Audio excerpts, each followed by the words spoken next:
ഷാർജയിൽ പാകിസ്ഥാൻ സ്വദേശി മിർസി നസീർ ഖാൻ കൊല്ലപ്പെട്ട കേസിൽ വധശിക്ഷയ്ക്ക് വിധിക്കപ്പെട്ട 17 ഇന്ത്യക്കാർ ജയിൽ മോചിതരായി. 4 വർഷം നീണ്ടുനിന്ന നിയമ പോരാട്ടങ്ങൾക്കൊടുവിലാണ് ഇവർ നാട്ടിലെത്തിയത്. ഡൽഹിയിലെത്തിയ സംഘത്തെ പഞ്ചാബ് മുഖ്യമന്ത്രി പ്രകാശ് സിംഗ് ബാദലും ഭാര്യയും ചേർന്നാണ് സ്വീകരിച്ചത്. ജയിൽ മോചിതരായി നാട്ടിൽ തിരിച്ചെത്തിയ 17 പേർക്കും പഞ്ചാബിലെ സുവർണ ക്ഷേത്രത്തിൽ വെച്ചായിരുന്നു സ്വീകരണം.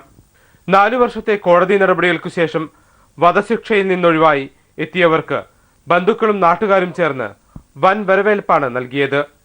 അനധികൃത മദ്യവിൽപ്പനയുമായി ബന്ധപ്പെട്ടുണ്ടായ തർക്കത്തെ തുടർന്ന് ഷാർജയിലെ സജ വ്യവസായ മേഖലയിൽ 2009 ജനുവരിയിലാണ് പാകിസ്ഥാൻ സ്വദേശി മിർസി നസീർ ഖാൻ കൊല്ലപ്പെട്ടത്.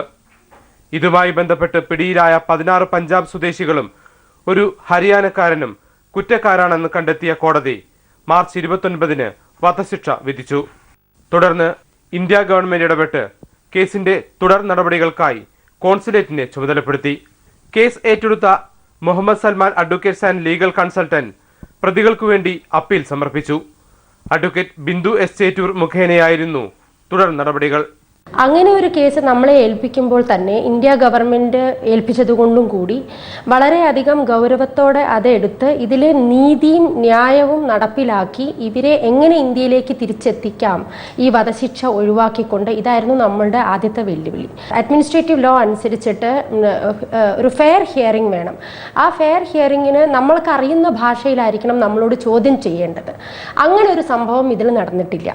അതുകൊണ്ട് തന്നെ ഇതെല്ലാം 17 പേരും പഞ്ചാബികളായിരുന്നതുകൊണ്ടും അവർക്ക് പഞ്ചാബി ഭാഷ മാത്രം അറിയുന്നതുകൊണ്ടും അത്തരത്തിലുള്ള പഞ്ചാബി ഭാഷ സംസാരിക്കുന്ന ഒരു ട്രാൻസ്ലേറ്ററെ വേണമെന്നായിരുന്നു നമ്മളുടെ ആദ്യത്തെ ആവശ്യം. വിവർത്തകരെ വെച്ച് വാദം പൂർത്തിയാക്കിയ കോടതി കേസ് ഒത്തുതീർപ്പാക്കുന്നത് സംബന്ധിച്ച് ഇരു കക്ഷികളോടും ആരാഞ്ഞു.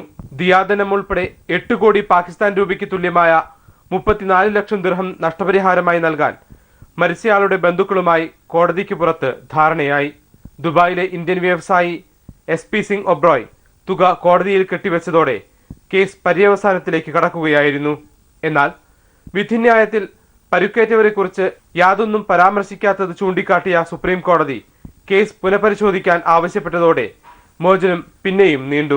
34 ലക്ഷം ദിറംസ് കൊടുത്ത് ഈ കേസ് ഒത്തുതീരാനായി എല്ലാ കാര്യങ്ങളും ശരിയായി പ്രതികൾ പരിക്ക് പറ്റി മരിച്ചുപോയ ആളുടെ പിന്തുടർച്ചാവകാശികളിൽ നിന്നും റിലീസ് ലെറ്ററുമായി കേസ് ക്ലോസ് ചെയ്ത് കോടതി ഇവർക്ക് 2.5 വർഷത്തെ ശിക്ഷ ഒപ്പം ഡീപ്പോർട്ടേഷനും വിധിച്ച് കേസ് ക്ലോസ് ചെയ്ത് സാഹചര്യത്തിലാണ് പ്രോസിക്യൂട്ടറുടെ നിരീക്ഷണത്തിൽ ഒരു എറർ ഇതിൽ കണ്ടുപിടിക്കുകയും അതനുസരിച്ച് ഈ പ്രത്യേക കേസിൽ പരിക്ക് പറ്റിയിട്ടുള്ള 2 പേരെ പറ്റിയിട്ട് പരാമർശിച്ചിട്ടേയില്ല.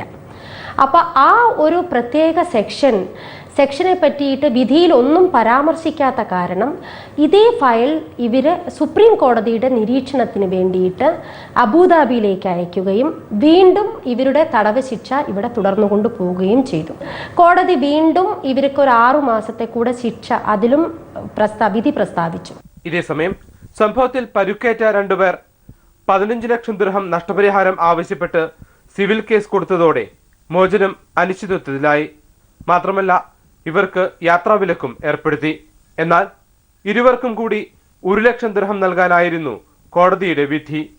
ഈ തുക സ്വീകരിച്ച് കേസ് പിൻവലിച്ചതോടെ യാത്രാവിലക്ക് നീങ്ങുകയും മണിക്കൂറുകൾക്കുള്ളിൽ ഇവരെ നാട്ടിലേക്ക് കയറ്റിവിടുകയുമായിരുന്നു. അതീവ രഹസ്യമായി പ്രതികളെ നാട്ടിലെത്തിച്ചതിനെ കുറിച്ചുള്ള വക്കീലിന്റെ പ്രതികരണം ഇതായിരുന്നു.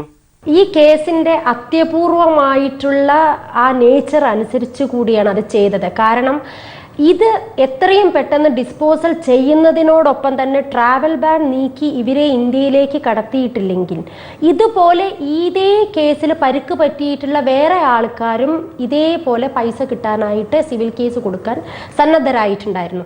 ഈ വിവരം നമ്മൾ അറിഞ്ഞതുകൊണ്ടാണ് ഇനിയൊരു തടസ്സം ഇതിലുണ്ടാവാൻ പാടില്ല എന്ന നിശ്ചയദാർഢ്യത്തോടു കൂടിയിട്ട് എത്രയും പെട്ടെന്ന് നമ്മൾ ഈ കേസിൻ്റെ എല്ലാ കാര്യങ്ങളും ക്ലോസ് ചെയ്ത് ട്രാവൽ ബാൻ നീക്കി ഇവരെ രാഖി രാമാനം ഇവിടെ നിന്നും പറഞ്ഞയക്കാനുള്ള പ്രധാന കാരണം. ഒരാൾ മരിച്ച കേസിൽ 17 പേർക്ക് വധശിക്ഷ വിധിച്ച അത്യപൂർവ കേസ് രാജ്യാന്തര തലത്തിൽ തന്നെ ശ്രദ്ധ നേടിയിരുന്നു.